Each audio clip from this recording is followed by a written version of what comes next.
कैसे हो? आशा करता हूँ आप सभी अच्छे होंगे। तो जैसा कि हमने टैली प्राइम का सॉफ्टवेयर डाउनलोड कर लिया अपने पीसी में, अब हम टैली प्राइम के इंट्रोडक्शंस और टैली का सारा कंपनी एक्टिवेशंस, ये सारी चीज़ हम इस वीडियो में सीखते हैं। तो आप लोग में से अगर आप लोग हमारे चैनल में नए हैं तो चैनल को सब्सक्राइब कर लीजिए, बेल आइकन को प्रेस कर लीजिए, और वीडियो अच्छी लगी तो अपने दोस्तों को शेयर करिएगा। ठीक है, देर ना करते वीडियो को स्टार्ट करते हैं।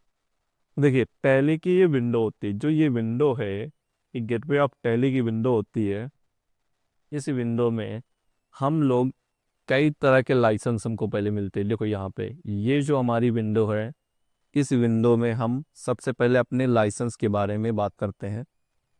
जो हमारी ये विंडो है, इस विंडो से यहाँ से लेके यहाँ तक हमारे जो लाइसेंस होते हैं, इनकी मदद से हम सारी चीज़ों को, ये विंडो, अब ये जो विंडो है, ये आपकी विंडो लाइसेंस पे अनरोल चलती है। जैसे कि यहाँ से लेके हमारे पास यहाँ पे ये सारे क्लियरेंस होंगे। अब इसमें से हमें इन विंडो के बारे में जानना है। तो विंडो देखो, यहाँ पे जो ये टैली की, ये ऊपर से लेके ये यहाँ से यहाँ पास है, इसे हम बोलते हैं टैलू, क्या, मेनू बार। ठीक है, टैली का मेनू बार बोलते हैं। क्या बोलते हैं? टैली का मेनू बार। अब इस मेनू बार में देखो, टैली प्राइम एजुकेशन। अब हम ये टैली का जो सॉफ्टवेयर है, ये हम सिर्फ पढ़ने के पर्पज से यूज कर रहे हैं, इसलिए मुझे यहाँ पे एजुकेशन का license window, gateway of Tally के हमें विंडो में देखने को मिलता है। ये एक सॉफ्टवेयर टैली प्राइम का जो सॉफ्टवेयर है, एजुकेशन के पर्पज से है। तो अब इसमें देखो मेनू होते हैं। के होता है company menu, Y data, Z exchange, go to, import, export, share, print, F1। इतने सारे विंडो मिलते हैं हमको, मतलब कि मेनू बार मिलते हैं। ठीक है, अब यहाँ पे इस टैली की विंडो में, अब देखो, एक के नीचे छोटी सी अंडरलाइन है, वाई के नीचे छोटी सी अंडरलाइन है, जेड के नीचे भी छोटी सी अंडर। अब इसका मतलब क्या होता है? इसका मतलब देखो होता क्या है, मैं बता देता हूँ आप लोग को। इसका मतलब होता है, अगर सिंगल अंडरलाइन किसी वर्ड के नीचे लिखी हुई है तो वो उसकी शॉर्टकट की होती है। जैसे कि सिंगल अंडरलाइन का मतलब होता है ऑल्ट। अब यहाँ पे ऑल्ट के साथ अगर हम के प्रेस करेंगे, ये कंपनी की इन्फो, मतलब कंपनी की विंडो में जितने भी ऑप्शंस अवेलेबल उन्हें ओपन कर देगी। इसी तरह से ऑल्ट के साथ अगर वाई प्रेस करेंगे तो डाटा के विंडो में जितने भी ऑप्शंस है उन सब पे ये प्रेस कर देगी। इसी तरह से अब यहाँ पे अगर मैं यहाँ पे टैली पे इसमें काम करूँ, और टैली पे काम करने पे यहाँ पे अगर हम लाइसेंस की बात करें, टैली पे काम करने पे लाइसेंस की बात करें, तो देखो यहाँ पे तीन तरह के लाइसेंस होते हैं। पहला लाइसेंस होता है सिल्वर, दूसरा होता है गोल्ड, ठीक है, और तीसरा आपका एजुकेशन मिलता है। मतलब कि सिल्वर का मतलब है कि हमें परचेज करना पड़ेगा, गोल्ड में भी हमें परचेज करना पड़ेगा। अब हम टैली के इस एक्टिवेशन, अगर आप पहले यूजर से मतलब नया लाइसेंस लिया है तो आप यूज लाइसेंस फ्रॉम नेटवर्क का यूज करेंगे, मतलब कि जो हमें एक्टिवेट न्यू लाइसेंस करेंगे।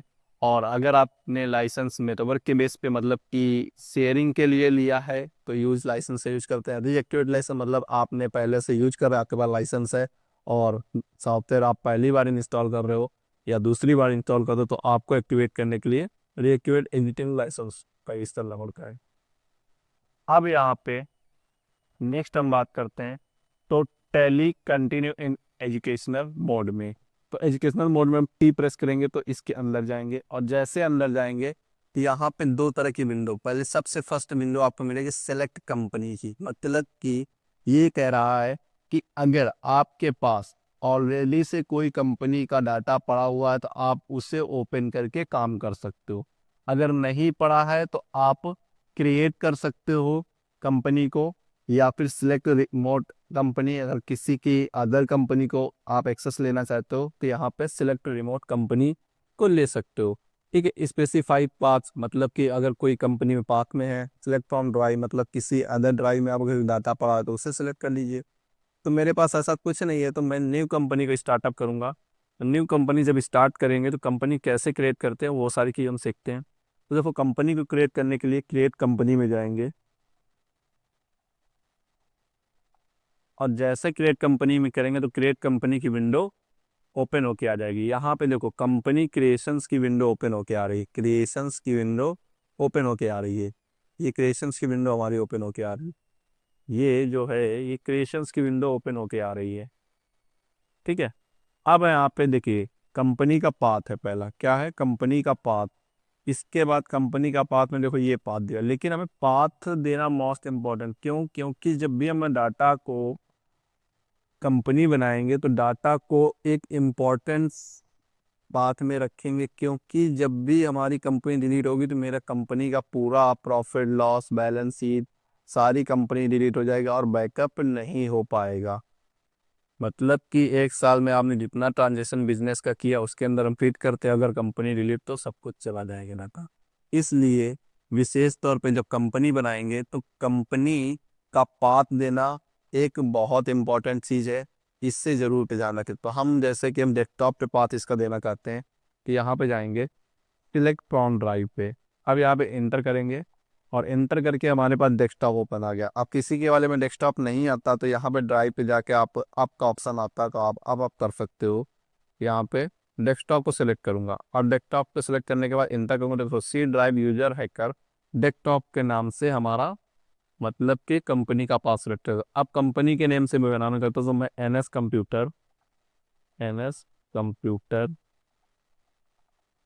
कंप्यूटर प्राइवेट लिमिटेड कंपनी का नेम रख दिया।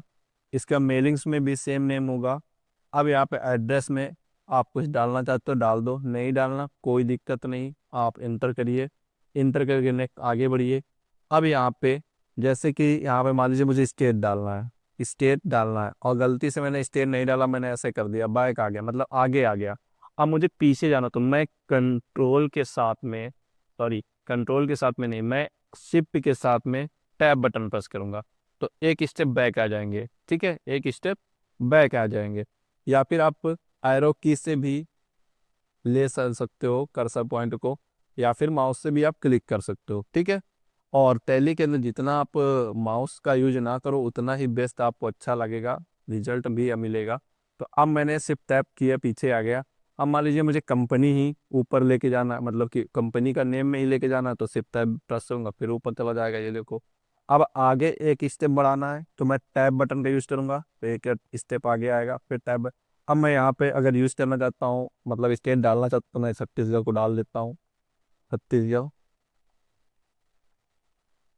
छत्तीसगढ़ तो सेलेक्ट करूंगा और छत्तीसगढ़ सेलेक्ट करने के बाद इंटर प्रेस करूंगा। इंटर प्रेस करोगे तो एक स्टेप आगे बढ़ता जाएगा, या फिर टैब बटन से भी आप बढ़ा सकते हो। तो इंटर इंटर करके एक्सेप्ट। अब देखो कह रहा है फाइनेंशियल ईयर बिगनिंग फ्रॉम, मतलब कि आपके इंडिया का जो फाइनेंशियल ईयर है वो कब से स्टार्ट होता है। मेरा फाइनेंशियल 1 अप्रैल।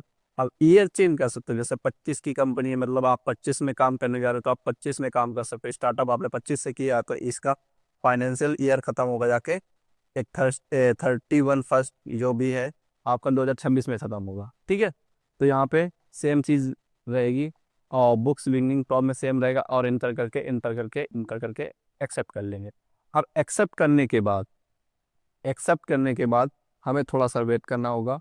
इसके बाद हमें कंपनी का मैसेज आएगा, company create successfully, enable the feature as पर योर बिजनेस नीड्स। अब कह रहा है कि कंपनी जो आपकी है बन चुकी है, लेकिन अब आपको बिजनेस में क्या क्या पास करना है उस ज़रूरत के हिसाब से आप उस मेनू को यस कर लीजिए, बाकी मेनू को आप नो कर सकते हो। जैसे कि मेरे यहाँ पे देखो 3 मेनू बांटे गए हैं, अकाउंटिंग, इन्वेंट्री, टैक्सेशन। अब यहाँ पे अकाउंटिंग क्या होती है, इन्वेंट्री क्या होती है, टैक्सेशन क्या होती है। देखो अकाउंटिंग हम वही है जिसका हम डेबिट एंड क्रेडिट कर रहे हैं, मतलब जो हमने पहला असाइनमेंट पास किया था अकाउंटिंग जनरल रजिस्टर फॉर्मूले बना के, उन्हीं को हम अकाउंटिंग कहते हैं। मतलब बिजनेस में होने वाले ट्रांजेक्शन्स को हम अकाउंटिंग कहते हैं।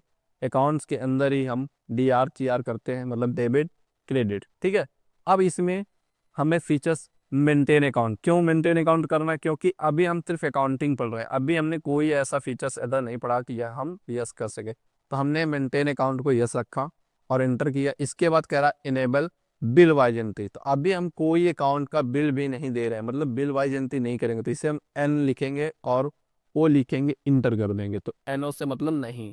अब कह रहा है इन्वेंट्री, मेंटेन इन्वेंट्री, मतलब इन्वेंट्री का मतलब होता है सामान। अगर आप अकाउंट के साथ में सामान को मतलब डालना चाहते हो तो आप अकाउंट के साथ सामान को डाल सकते हो। तो हमने कहा नहीं, मैं अकाउंट के साथ अभी कोई सामान नहीं डालूंगा, तो इसे नो कर देंगे। और जैसे नो करोगे तो ये नो हो जाए। आप कह रहे टैक्सेशन, मतलब आप अकाउंट्स में कोई टैक्स लगाना चाहते हो, जीएसटी वगैरह की सर्विस लगाना चाहते हो, हमने कहा नो ही। ठीक है, तो हमने यहाँ पे नो कर दिया और एन करके एंटर किया, नो हो गया। और नो करके एंटर कर दिया, ये मेरी कंपनी क्रिएट सक्सेसफुली हो गई। ठीक है, अब कंपनी क्रिएट सक्सेसफुली हुई तो देखो, कंपनी यहाँ पे क्रिएट जब भी सक्सेसफुली होगी तो कंपनी जो ऑन होगी, जिसमें काम करना हो, ये यहाँ पे शो करेगी। यहाँ पे कंपनी शो करेगी, यहाँ पे देखो, यहाँ पे सारी चीज शो करेगी। यहाँ पे नेम ऑफ कंपनी और उसका पीरियड बताएगा, 1 अप्रैल 2025, 31 मार्च, जो भी आपका यहाँ पे देखो 31 मार्च 2026, मतलब इसका ये कंपनी के जो एक्सपायरी है लास्ट ईयर होगा 31 मार्च 2026, तो खत्म हो जाएगी। ठीक है, अब यहाँ पे करंट डेट, अगर डेट है मतलब कि जो आपका स्टार्ट बिगनिंग स्टार्ट होगा तो यहाँ पे 1 अप्रैल से। अब कह रहा है नो वाउचर्स एंटर्ड, मतलब अभी इस कंपनी में कोई काम नहीं किया गया। अगर यहाँ पे दिखा रहा है नो वाउचर्स एंटर्ड, तो मतलब इस कंपनी में भी कोई काम नहीं किया गया है। ठीक है, अब हम कंपनी तो बना लिए,